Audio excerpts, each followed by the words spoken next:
अंतर्गत केरंग ग्राम में 59तम सर्वप्रथम शांति सम्मेलन उद्घाटित हो सम्मेलन में प्रथम अधिवेशन में सभापति सोईपुर अहमद पौराहित शांति सम्मेलन आरंभ होता बेले मुख्य वक्ता भाव मौलाना हलीम खां ईश्वर ओशिष्यता और प्रधान विषय मत रखिते। सम्मानित अतिथि भाव स्कूल मुख्य आयोजक गिरीश कुमार महापात्र जोगदे मानवर क्रमागत विकास और समृद्धि उपर टिप्पणी रखिते।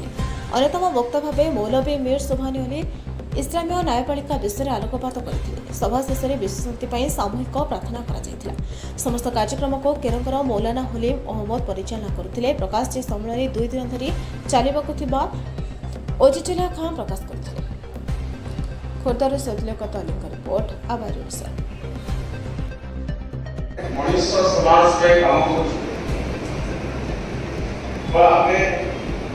मनुष्य समाज साधारण लोक अधिकार लड़ाई कर समाज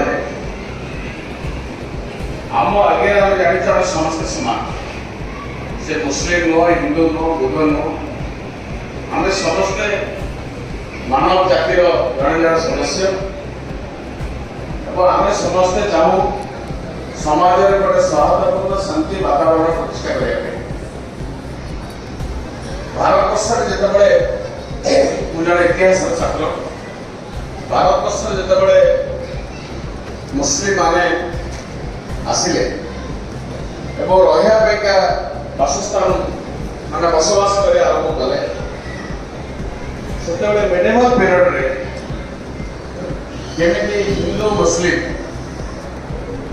संप्रदाय भितर सदन एकाठी रे से समय किसी मनीष मान आविर्भाव होता जो मैंने आम इतिहास पढ़ी जानते कबीर नानक 2 जन ना शुणी आप